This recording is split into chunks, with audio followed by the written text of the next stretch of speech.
చపాతీలు కానీ పూరీలను ఎక్కువ మోతాదులో చేసినప్పుడు చాలా టైం తీసుకుంటుంది. కానీ ఇలా పీట పైన ఒక్కొక్క పూరీ బాల్స్ని కొద్దిగా పిండి చల్లుతూ మధ్య మధ్యలో ఇలా 3 పూరీలను కానీ 4 పూరీలను ఒకేసారి చేసామనుకోండి, మనము తక్కువ టైంలో ఎన్ని పూరీలైనా చేసుకోవచ్చు. అయితే ఇలా అతుకపోతున్నాయి అన్నప్పుడు మధ్య మధ్యలో పూరి పిండిని చల్లుకుంటూ చేసామనుకోండి, ఇలా పూరీలు కానీ చపాతీలనైనా ఇంట్లో ఎక్కువ మెంబర్స్ ఉన్నప్పుడు మనము తక్కువ టైంలో ఎన్నైనా చేసుకోవచ్చు. దీనివల్ల మన టైం అయితే చాలా సేవ్ అవుతుంది. ఇలా పూరీలన్నీ చేసుకున్న తర్వాత డీప్ ఫ్రై చేసేటప్పుడు ఆయిల్లో చిటికెడు సాల్ట్ను వేసామనుకోండి, ఎన్ని పూరీలు చేసినా కూడా ఆయిల్ అనేది ఎక్కువగా పీల్చుకోదు. ఇలా ఆయిల్ అనేది హీట్ ఎక్కిందో లేదో టూత్ పిక్తో టెస్ట్ చేసిన తర్వాత మనము పూరీలను వేయించుకున్నామనుకోండి, పూరీలు అనేవి గట్టిగా కాకుండా ఇలా పొంగుతూ చాలా సాఫ్ట్గా వస్తాయి. నేను ఇక్కడ చాలా పూరీలు చేశాను కానీ ఆయిల్ అనేది అస్సలకే పీల్చుకోలేదండి. అన్ని పూరీలు కూడా మెత్తగా రావటమే కాకుండా ఆయిల్ కూడా ఇలా చాలా తక్కువగా పీల్చుకుంటుంది. ఇంట్లో ఇలాంటి లెదర్ బెల్టులు ఉన్నప్పుడు మధ్యలో చినిగిపోవటం కానీ లేదా లూజ్గా టైట్గా అయినప్పుడు వీటిని యూజ్ చేయలేం కదండి. అలాంటప్పుడు ఇలాంటి లెదర్ బెల్టులను తీసుకొని మనము పైనుంచి ఇలా చిన్న చిన్న హోల్స్ అనేవి గ్యాప్ ఇచ్చుకుంటూ చేసుకోవాలి. ఇలా చేసిన తర్వాత మన ఇంట్లో ఉండే శారీస్ కానీ బ్లౌజ్ కానీ డ్రెస్లు ఏవైనా సరేనండి, ఇలా హ్యాంగర్కి వేసేసిన తర్వాత మనం హోల్ చేసిన ఈ బెల్ట్ లోపటికి పెట్టేసేయాలి. శారీసే కాదండి, ఇలాంటి పర్సులను కానీ మన ఇంట్లో ఉండే గోల్డ్ను కానీ దేన్నైనా సరే ఇలా పర్సులో పెట్టేసామనుకోండి, ఈ బెల్ట్కి మనము ఇలా శారీస్ని కానీ ఇంట్లో ఉండే పర్సులను ఎన్నైనా వేసుకోవచ్చు. ఇలా బీరువాలో కానీ లేదా ఏదైనా హ్యాంగర్కి వేసామనుకోండి, శారీస్లు మనము ఎన్ని మడత పెట్టినా కూడా ఇలా బెల్ట్కి చాలా ఈజీగా పడతాయి. అప్పుడు స్పేస్ కూడా చాలా తక్కువగా తీసుకుంటుందండి. బీరువాలో కానీ కబోర్డ్లో కానీ ఇలా బెల్ట్ సహాయంతో మనము ఎన్నైనా సర్దుకోవచ్చు. వాటర్ని వేసి 2-3 సార్లు నీట్గా కడిగామనుకోండి, దానికి ఉండే మట్టి అనేది పూర్తిగా పోతుంది. ఆ తర్వాత ఈ అల్లాన్ని ఈ వాటర్లో నుంచి తీసి ఒక స్టెయినర్లోకి వేసుకోవాలి. స్టవ్ ఆన్ చేసేసి ఇలా మీడియం ఫ్లేమ్లో కానీ లో ఫ్లేమ్లో పెట్టి ఈ అల్లాన్ని కొద్దిసేపు అటు ఇటు కదుపుతూ వేడి చేయండి. ఇలా తడి అనేది పూర్తిగా ఆరిన తర్వాత స్టవ్ ఆఫ్ చేసుకోవాలి. ఇప్పుడు ఈ అల్లాన్ని ఒక ప్లేట్లోకి తీసుకున్న తర్వాత కొద్దిగా వేడిగా ఉన్నప్పుడే మనము నైఫ్ను కానీ లేదా ఏదైనా స్పూన్ను తీసుకొని అల్లంపై ఉండే పొట్టునంతా కూడా తీసేయండి. ఇలా చేయటం వలన ఎన్ని కేజీలైనా సరేనండి, అల్లంపై ఉండే పొట్టును చాలా ఈజీగా తీసేయచ్చు. తడిగా ఉన్నప్పుడు పైన ఉండే పొట్టును తీయాలంటే కొద్దిగా టైం తీసుకుంటుంది. కానీ ఇలా వేడిగా ఉన్నప్పుడు పొట్టును తీసేసామనుకోండి, చాలా ఈజీగా ఎన్నైనా తీయచ్చు. దోశ పిండికి కానీ ఇడ్లీ పిండికి మనము పప్పు నానబెట్టేటప్పుడు ఇలా 2-3 సార్లు శుభ్రంగా కడిగి ఫ్రెష్ వాటర్ని వేసిన తర్వాత ఇలా ఇనుప చువ్వను కానీ ఇనుప నైఫ్ని వేసామనుకోండి, పప్పు అనేది చాలా త్వరగా నానుతుంది. మనము వెంటనే రుబ్బుకోవచ్చు. వెడల్పుగా ఉండే ఒక బౌల్ని తీసుకొని న్యూస్ పేపర్ ఉంటుంది కదండి, ఇలా న్యూస్ పేపర్ని కొద్దిగా తీసుకొని చిన్న చిన్న పీసెస్గా కట్ చేసుకొని ఈ బౌల్లోకి వేసుకోవాలి. ఇంట్లో డెటాల్ ఉంటుంది కదండి, ఇలా డెటాల్ని కొద్దిగా ఈ న్యూస్ పేపర్లో కలిపేసేయండి. డెటాల్ లేని ప్లేస్లో మీరు వెనిగర్ని కూడా యాడ్ చేసుకోవచ్చు. అలాగే ఈ న్యూస్ పేపర్ తడిసే విధంగా కొన్ని వాటర్ని వేసినాక కొద్దిగా కోల్గేట్ పేస్ట్ని కూడా యాడ్ చేసుకోవాలి. ఇప్పుడు మనము చేత్తో ఈ న్యూస్ పేపరు ఈ పేస్ట్ పూర్తిగా కలిసేటట్టు కలుపుకోవాలి. మన ఇంట్లో ఉండే మిక్సీ అనేది ఇలా జిడ్డు పట్టిపోయినప్పుడు చాలా రోజుల నుంచి క్లీన్ చేయలేమనుకోండి, క్లీన్ చేసే ప్రాసెస్ కూడా మనకి ఎక్కువ టైం అనేది తీసుకుంటుంది. ఎన్ని రోజులైనా సరేనండి, క్లీన్ చేయక అలాగే పెట్టేసామనుకోండి, మరకలు అనేవి చాలా జిడ్డుగా తయారవుతాయి. క్లీన్ చేసే ప్రాసెస్ అనేది మనకి ఎక్కువగా ఉంటుంది. ఇలా ప్రిపేర్ చేసిన న్యూస్ పేపర్ ఉంది కదండి, దానికి పూర్తిగా తడి అనేది ఇలా ఉన్నప్పుడు మనము ఈ మిక్సీ దాన్ని ఈజీగా క్లీన్ చేసుకోవచ్చు. మనం ఇలా అప్లై చేస్తున్నప్పుడే దానిపై ఉండే మరకలు కూడా క్లీన్ అవుతూ ఉంటాయండి. ఎన్ని రోజులదైనా సరేనండి, జిడ్డు పట్టిన దాన్ని క్లీన్ చేసుకోవాలంటే ఈ ప్రాసెస్లో ఒక్కసారి క్లీన్ చేసుకొని చూడండి. ఈ గ్రైండర్ లోపల మనము ఇలా బ్రష్తో క్లీన్ చేసుకున్నామనుకోండి, దాంట్లో ఉండే ఈ జిడ్డు మరకలు అనేవి పూర్తిగా తొలగిపోతాయి. ఇలా న్యూస్ పేపర్తో ఉన్న వాటర్నంతా కూడా అందులో వేసి ఇలా బ్రష్తో క్లీన్ చేసుకోవాలి. తర్వాత మనము ఒక పొడి క్లాత్ని తీసుకొని ఈ మిక్సీ మొత్తాన్ని కూడా ఇలా నీట్గా తుడుచుకోవాలి. ఎక్కడ తడి లేకుండా చూసుకోండి. ఈ మిక్సీ యొక్క లోపట మనము క్లాత్ అంత నీట్గా తుడుచుకోలేనప్పుడు ఇలా ఏదైనా నైఫ్ని కానీ సీజర్ని పెట్టి ఇలా మిక్సీ జార్ని మొత్తం కూడా క్లీన్ చేసుకోవచ్చు. ఒక న్యూస్ పేపర్ని తీసుకొని ఇలా 2-3 మడతలుగా మలుచుకున్నాక ఇలా చిన్న చిన్న స్పేస్లో ఉంటుంది కదండి, దాన్ని మనము బ్రష్తో కానీ స్క్రబ్బర్తో క్లీన్ చేసుకోలేం కాబట్టి ఇలా న్యూస్ పేపర్ని మలుచుకొని ఇలాంటి స్పేస్లో కూడా మనము నీట్గా తుడుచుకోవాలి. లేదంటే ఇయర్ బడ్ ఉంటుంది కదండి, దాంతోటైనా క్లీన్ చేసుకోవచ్చు. చూసారు కదండి, ఎంత జిడ్డు పట్టిన మిక్సీనైనా ఎలాంటి మరకలైనా తొలగిపోవాలి అంటే ఈ పద్ధతిలో క్లీన్ చేసుకున్నామనుకోండి, ఈ మిక్సీ అనేది మళ్ళీ ఎప్పటి దానిలా కొత్త దానిలా కనిపిస్తుంది. ఈ మిక్సీ జార్ యొక్క బ్లేడ్లు అనేవి గట్టిగా తయారైనా లేదా షార్ప్నెస్ అనేది తగ్గిపోయినప్పుడు ఒక న్యూస్ పేపర్ని తీసుకొని దీన్ని కూడా చిన్న చిన్న పీసెస్గా ఈ మిక్సీ జార్లోకి వేసుకోవాలి. దీంతో పాటు రాళ్ళ ఉప్పు ఉంటుంది కదండి, దాన్ని కూడా 1 టీ స్పూన్ వరకు యాడ్ చేసుకోండి.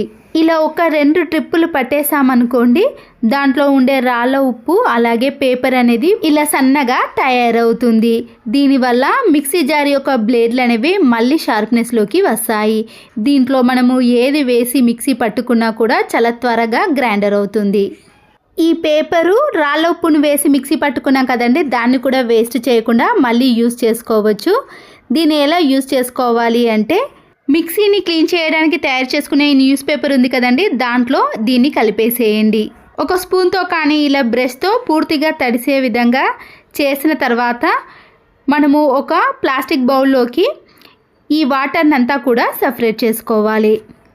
దీంట్లో కోల్గేట్ పేస్ట్, డెటాలు, రాళ్ళ ఉప్పును వేసాం కాబట్టి ఇవన్నీ కూడా క్లీనింగ్ ప్రాసెస్లో చాలా బాగా యూజ్ అవుతాయి.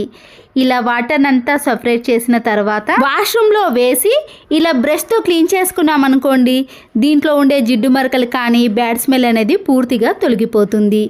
ఆ తర్వాత వాటర్తో ఇలా క్లీన్ చేసుకున్నాం అనుకోండి, ఇలా నీట్గా తయారవుతుంది.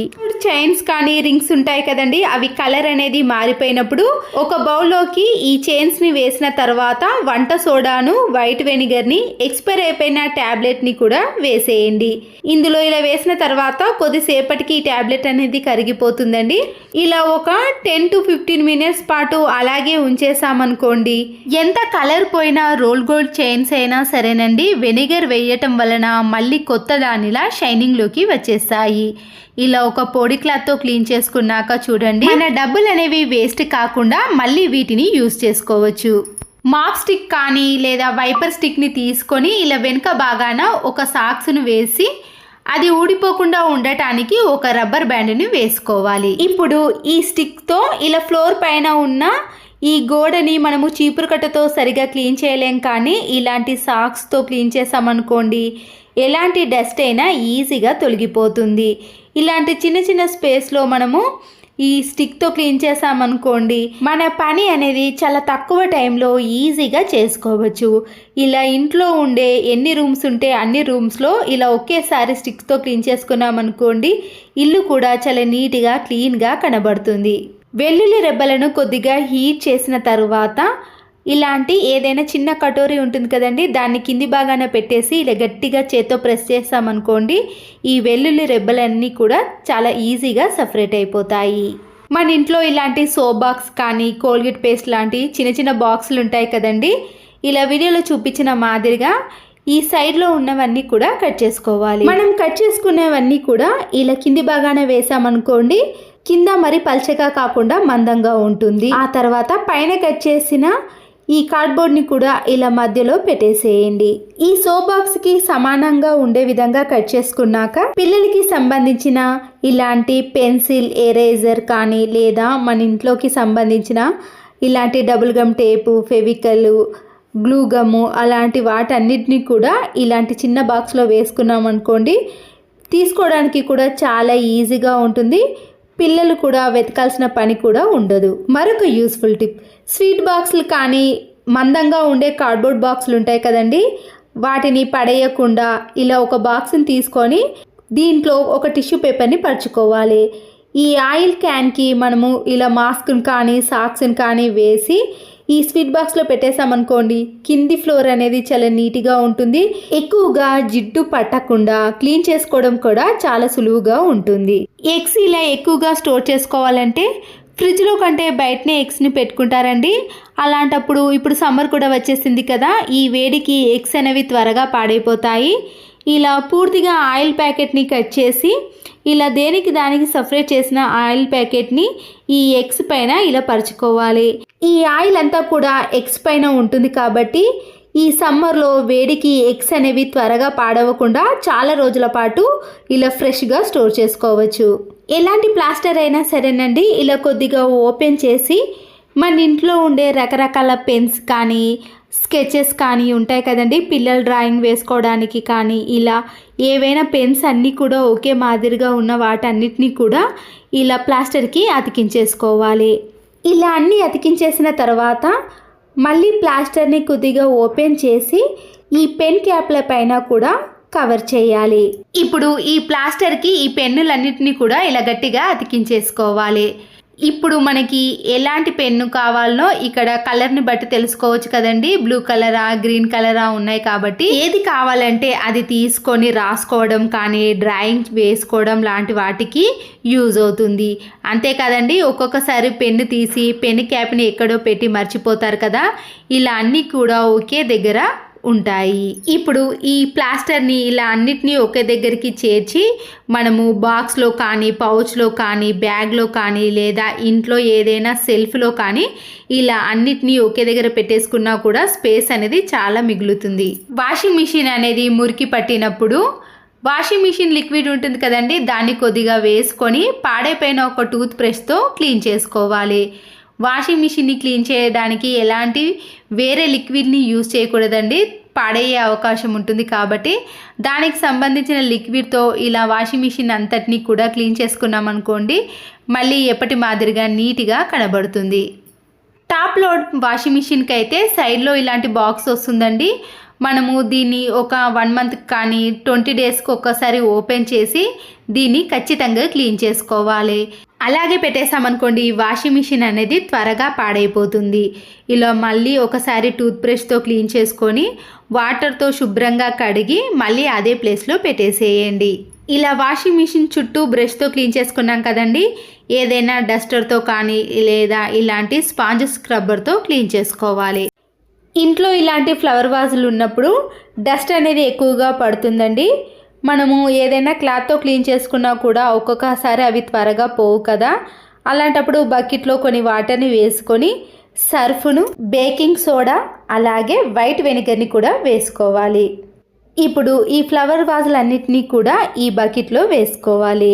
ఇలా వాటర్ అనేది ఈ ఫ్లవర్ వాజులు మునిగేంత వరకు కూడా వేసుకున్నామనుకోండి, ఫ్లవర్ వాజ్లో ఉండే డస్ట్ అనేది పూర్తిగా పోతుంది. నేను ఇక్కడ ఇలా చేసిన తర్వాత ఒక 10 మినిట్స్ పాటు అలాగే ఉంచేసానండి. ఎక్కువసేపు ఉంచకూడదు, ఎందుకంటే ఫ్లవర్ వాజ్లో మధ్యలో ఉండేది మెత్తబడి త్వరగా పాడైపోతుంది. కాబట్టి ఒక 10 to 15 మినిట్స్ మాత్రమే ఉంచి ఈ ఫ్లవర్ వాజ్లను బయటకి తీసి ఎండలో ఆరబెట్టుకోవాలి. చూడండి, ఒక 10 మినిట్స్కే దాంట్లో ఉండే డస్ట్ అంతా కూడా ఈ వాటర్లోకి వచ్చేస్తుంది. మన ఇంట్లో ఇలాంటి వైట్ కలర్ పిల్లోస్ ఉన్నప్పుడు పైన మనము పిల్లో కవర్ వేసినా కూడా ఒక్కొక్కసారి మురికి అనేది ఈ పిల్లోకి అంటుకుంటుందండి. అప్పుడు జిడ్డుగా తయారవుతుంది, క్లీన్ చేసుకోవడం కూడా చాలా కష్టమైపోతుంది. ఇలాంటి వైట్ కలర్ పిల్లోస్కి జిడ్డు అంటకుండా ఉండాలంటే ఇలా మందంగా ఉండే ప్లాస్టిక్ కవర్ని పైన కవర్ చేయాలి. ఆ తర్వాత పిల్లో కవర్ని వేసామనుకోండి, మనము ఎప్పుడు క్లీన్ చేసినా కూడా చాలా నీట్గా ఉంటుంది. క్లీన్ చేయాల్సిన పని కూడా ఉండదండి, ఎందుకంటే ఇలాంటి పిల్లో కవర్కి ఈ కవర్ని వేసాం కాబట్టి ఎప్పుడు చూసినా కూడా చాలా నీట్గా కనబడుతుంది. ఇలాంటి డ్రెస్లు వేసుకున్నప్పుడు ఒక్కొక్కసారి నెక్ అనేది పెద్దగా అయ్యి ఇలా పిన్నిస్ కానీ లేదా స్టిచ్చింగ్ అనేది చేసుకుంటూ ఉంటామండి. ఏదైనా అర్జెంట్ టైంలో మనము స్టిచ్చింగ్ వేయాల్సిన పని లేకుండా ఇలా ఒక పిన్నిస్ని మనము ఎక్కడైతే ఎంత పెద్దగా ఉందో అంత పెద్దగా ఇలా మలుచుకొని ఇలా వీడియోలో చూపించిన మాదిరిగా మనము ఈ లోపటి సైడ్ నుంచి ఈ పిన్నిస్ని పెట్టేసామనుకోండి, మనకి నెక్ అనేది ఎంత కావాలనుకుంటున్నామో అంత సైజులోనే ఉంటుంది. ఇలా డ్రెస్లు అనేవి కుట్టించుకున్న తర్వాత మనము నెక్ పెద్దగా ఉంటే అస్సలకి వేయలేం కదండి, అలాంటి వాటిని కూడా మనము ఇలా ఒక పిన్నిస్తో స్టిచ్చింగ్ వేయకుండానే చిన్నగా చేసుకోవచ్చు. ఇలాంటి డ్రెస్లే కాదండి, పిల్లల యొక్క షర్ట్స్ కానీ టీ షర్ట్స్ కానీ ఏవైనా సరేనండి, ఇలా నెక్ పెద్దగా ఉన్నప్పుడు మీకు ఇక్కడ క్లియర్గా చూపిస్తున్నాను చూడండి. ఎక్కడి వరకు లూజ్గా ఉందో అక్కడి వరకు ఇలా క్లాత్ను రెండుగా మలుచుకొని ఇలా పిన్నిస్ పెట్టేసామనుకోండి, అక్కడ మనకి ఇలా చిన్నగా మారిపోతుంది. స్టిచ్చింగ్ వేసే టైం లేనప్పుడు కానీ నెక్ అనేది ఇలా నీట్గా చిన్నగా మారాలంటే ఒక పిన్నిస్ ఉంటే సరిపోతుంది. చూడ్డానికి కూడా ఇలాంటి డ్రెస్లు అందంగా కనబడతాయి, మన డ్రెస్లు అనేవి పాడవకుండా ఉంటాయి. అంతేకాదండి, శారీస్కి ఇలాంటి బ్లౌజులు స్టిచ్చింగ్ వేసుకున్నప్పుడు ఒక్కొక్కసారి నడుము దగ్గర లూజ్ అవ్వటం కానీ హ్యాండ్స్లో లూజ్ అవ్వటం లాంటివి జరుగుతూ ఉంటాయి కదండి. మనకి ఎక్కడ లూజ్ అనిపించినా కానీ ఇలాంటి ఒక పిన్నిస్ని తీసుకొని మనము అక్కడ పెట్టేసామనుకోండి, ఆ ప్లేస్ అనేది ఇలా చిన్నగా మారిపోతుంది. మనకి టైం అనేది ఎక్కువగా లేనప్పుడు అర్జెంట్ టైంలో ఇలా పిన్నిస్ని పెట్టేసుకొని బయటకు వేసుకొని వెళ్ళవచ్చు. ఇలాంటి బ్లౌజులకు స్టిచ్చింగ్ వేసుకున్నాం అనుకోండి, మళ్ళీ ఎప్పుడైనా టైట్ అయితే మళ్ళీ ఆ స్టిచ్చింగ్ని తీయాల్సిన పని కూడా ఉంటుంది కదా. అలాంటి పని లేకుండా ఇలా ఒక పిన్నిస్తో మన పనిని చాలా సులువుగా చేసుకోవచ్చు. అలాగే హ్యాండ్స్ అనేవి కూడా లూజ్ అయిపోయినప్పుడు మనము స్టిచ్చింగ్ కోసం ఎక్కడికి వెళ్ళాల్సిన పని లేకుండా ఇలా ఇంట్లోనే హ్యాండ్స్ని టైట్గా మార్చుకోవచ్చు. ఇలా లూజ్గా ఉన్న హ్యాండ్స్కి కూడా మనకి ఎక్కడి వరకు లూజ్గా ఉందో అక్కడి వరకు కూడా ఇలా పిన్నిస్ని పెట్టేసేయాలి. ఇలా పిన్నిస్ని పెట్టేసి మనము శారీ కట్టుకునేటప్పుడు ఈ బ్లౌజ్ వేసుకున్నాం అనుకోండి, మనకి ఎంత కరెక్ట్ సైజులో కావాలంటే అంత కరెక్ట్ సైజులో మార్చుకోవచ్చు. మనము ఫంక్షన్స్కి కానీ పండగలకి వెళ్ళే టైంలో హడావిడి ఉంటుంది కదండి. ఆ హడావిడి టైంలో స్టిచ్చింగ్ వేయాల్సిన పని లేకుండా ఇలా ఒకే నిమిషంలో మనము పిన్నిస్ని సెట్ చేసామనుకోండి, మనము ఎలా కావాలంటే ఆ విధంగా మార్చుకోవచ్చు. ఒక్కొక్కసారి మనము ఫంక్షన్కి వెళ్ళినప్పుడు లూజ్గా అనిపించినప్పుడు అక్కడ స్టిచ్చింగ్ వేసే టైం ఉండదు కదండి. అలాంటి వాటికి కూడా ఈ టిప్ అనేది చాలా బాగా యూజ్ అవుతుంది. అల్లు బిర్యానీ కర్రీ చేసిన దానికంటే ఈజీ పద్ధతిలో ఇలా ప్రెషర్ కుక్కర్లో చెయ్యరాని వారు కూడా ఈజీగా చేసేయచ్చు. ఇక ఆలస్యం ఎందుకండి, ఆ ప్రాసెస్లోకి వెళ్ళిపోదాం. ముందుగా బౌల్లో కొన్ని వాటర్ని వేసి మనకి కావాల్సినన్ని ఎగ్స్ని ఇలా ఆయిల్ వేసి ఉడికించుకున్నాం అనుకోండి, త్వరగా ఉడికిపోతాయి, పొట్టు కూడా ఈజీగా వచ్చేస్తుంది. బాస్మతి రైస్ని కానీ ఇంట్లో ఉండే మామూలు రైస్ని అయినా తీసుకోవచ్చండి. అయితే ఇక్కడ 2 గ్లాస్ వరకు రైస్ని తీసుకొని ఇలా వాటర్లో ముందుగానే నానబెట్టుకోవాలి. స్టవ్ ఆన్ చేసేసి ఇలా ఒక ప్రెషర్ కుక్కర్ని పెట్టేసుకొని 3-4 టేబుల్ స్పూన్స్ వరకు ఆయిల్ని వేసినాక సన్నగా కట్ చేసిన ఆనియన్స్ ఉంటాయి కదండి, వాటిని ఇలా గోల్డెన్ కలర్లోకి వచ్చేంత వరకు వేగనివ్వాలి. వీటిని ఇలా ఒక ప్లేట్లోకి వేసుకున్న తర్వాత వీటిని పక్కన పెట్టేసేయండి. పెద్ద సైజులో ఉండే టమాటోస్ని నేను 2 తీసుకున్నానండి. వీటిని ఇలా మిక్సీ జార్లో వేసుకొని మెత్తని పేస్ట్ లాగా మిక్సీ పట్టుకోండి. ఇదే ప్రెషర్ కుక్కర్లో కొద్దిగా ఆయిల్ని వేసుకున్నాక బాయిల్ చేసిన ఎగ్స్ని వేసి పసుపును, సాల్ట్ను, చిల్లీ పౌడర్ని వేసి స్పూన్తో కలుపుతూ కొద్దిగా కలర్లోకి మారేంత వరకు ఫ్రై చేసుకోవాలి. ఫ్రై చేసిన ఎగ్స్ని ఒక ప్లేట్లోకి తీసుకోండి. ఇప్పుడు ఇదే ప్రెషర్ కుక్కర్లో మనము హోల్ గరం మసాలా ఉంటుంది కదండి, దాల్చిన చెక్క, బిర్యానీ ఆకు, బిర్యానీ పువ్వు, లవంగాలు, ఇలాచీలు అన్నీ వేసి ఈ ఆయిల్లో కొద్దిగా ఫ్రై చేసుకోండి. సన్నగా కట్ చేసిన ఆనియన్స్ని ఇలా పచ్చిమిర్చి చిలికలను కూడా ఒక 5-6 వేసుకోవాలి. 1/2 కప్పు వరకు పుదీనా ఆకులను అలాగే మెంతికూర ఆకులను కూడా వేసుకోండి. ఒకవేళ మెంతికూర ఆకులు లేనప్పుడు కస్తూరి మేతి పౌడర్ ఉంటుంది కదండి, దాన్ని కూడా కొద్దిగా యాడ్ చేయండి. దీని ఫ్లేవర్ వల్ల బిర్యానీ అనేది చాలా సూపర్గా ఉంటుంది. కాజుని కూడా కొన్ని యాడ్ చేయండి, ఉంటేనే వేసుకోండి, లేదంటే స్కిప్ చేయవచ్చు. మిక్సీ పట్టుకున్న టమాటో ప్యూర్ ఉంది కదండి, దాన్ని కూడా వేసేసి ఒక 30 సెకండ్స్ పాటు బాగా మిక్స్ చేసుకోవాలి. దీంట్లోకి సరిపడినంత కారాన్ని, సాల్ట్ను వేసుకోండి. ఇక్కడ 2 గ్లాసుల రైస్కి నేను 1.5 టీ స్పూన్ వరకు కారాన్ని వేసుకున్నానండి. అలాగే ధనియా పౌడర్ని, షాజీరా పౌడర్ని వేసుకొని ఈ ఆయిల్లో మిక్స్ చేసుకోండి. ఫ్రెష్గా నూరుకున్న అల్లం వెల్లుల్లి పేస్ట్ని వేసి పచ్చివాసన పోయేంత వరకు ఫ్రై చేసుకోవాలి. 10 రూపీస్ ప్యాకెట్ పెరుగు ప్యాకెట్ ఉంటుంది కదండి, దాన్ని మొత్తాన్ని కూడా వేసేయండి. బిర్యానీలోకి గ్రేవీ అనేది ఇలా రెడీ అయిందండి. అయితే ఇక్కడ పెరుగు వేసిన తర్వాత పెరుగు కనబడనంత వరకు, ఆయిల్ అనేది పైకి తేలేంత వరకు కూడా మనము ఇలా మిక్స్ చేసుకోవాలి. 2 మినిట్స్ తర్వాత ఇలా ఆయిల్ అంతా కూడా పైకి తేలిన తర్వాత మనము ఈ ఎగ్స్ని కూడా ఇందులో వేసేయండి. ఈ ఎగ్స్లోకి గ్రేవీ అంతా వెళ్ళడానికి ఇలా నైఫ్తో చిన్న చిన్న ఘాట్లు అనేవి ఈ ఎగ్స్కి పెట్టుకోవాలి. ఇలా గ్రేవీ చిక్కగా తయారైన తర్వాత మనము బిర్యానీలోకి వాటర్ని వేసుకోవాలి కదండి. నేనైతే 2 గ్లాసుల రైస్కి 3 గ్లాస్ వరకు మాత్రమే వాటర్ని యాడ్ చేస్తున్నానండి. ఎందుకంటే ఎక్కువగా వాటర్ వేసామనుకోండి బిర్యానీ అనేది మెత్తగా తయారవుతుంది. కాబట్టి వాటర్ని చూసి వేసుకోవాలి. మనం వేసిన వాటర్ అనేది ఇలా బాగా మరుగుతున్నప్పుడు నానబెట్టిన రైస్ని అంతా కూడా ఈ ప్రెషర్ కుక్కర్లోకి వేసేయాలి. మనం ముందుగానే ఫ్రై చేసి పెట్టుకున్న ఆనియన్స్ని కూడా ఇందులో వేసినాక పైన కొద్దిగా పుదీనాను అలాగే కొత్తిమీరని కూడా వేసేయండి. ప్రెషర్ కుక్కర్ యొక్క క్యాప్ను పెట్టేసి హై ఫ్లేమ్లో కాకుండా లో ఫ్లేమ్లో కానీ మీడియం ఫ్లేమ్లో పెట్టి 3 విజిల్స్ వచ్చేంత వరకు ఉడికించుకోవాలి. విజిల్ అంతా వెళ్ళిపోయిన తర్వాత ఇలా కింది నుంచి పైకి నెమ్మదిగా ఈ బిర్యానీని కలపాలండి. అప్పుడే పూర్తిగా మిక్స్ అయిపోతుంది. చూసారు కదండి, ఇలా రైస్ అనేది పొడి పొడిగా ఉందనుకోండి ఈ ఎగ్ బిర్యానీ అనేది చాలా టేస్టీగా సూపర్గా ఉంటుంది. మనము కర్రీ చేసుకున్నంత లోపు ఈజీగానే ఇలా ఎగ్ బిర్యానీ వంట చేయరాని వారు కూడా ఇలా ఈజీగా చేసేయవచ్చు. ఇలా బిర్యానీలోకి వాటర్ అనేది కరెక్ట్గా వేసామనుకోండి రైస్ అనేది ఇలా పొడి పొడిగా వస్తుంది. ఇలా వేడిగా ఉన్నప్పుడే పైన ఒక్కసారి కొత్తిమీరతో గార్నిష్ చేసామనుకోండి ఎంతో టేస్టీగా ఉండే ఎగ్ బిర్యానీ అనేది రెడీ అయిపోయింది. ఆ తర్వాత ఇలా ఒక ప్లేట్లోకి సర్వ్ చేసుకొని తిన్నామనుకోండి పిల్లలే కాదండి ఇంట్లో అందరూ కూడా ఫిదా అవ్వాల్సిందే. ఈ వీడియో నచ్చితే తప్పకుండా ఒక లైక్ చేయండి. Thanks for watching.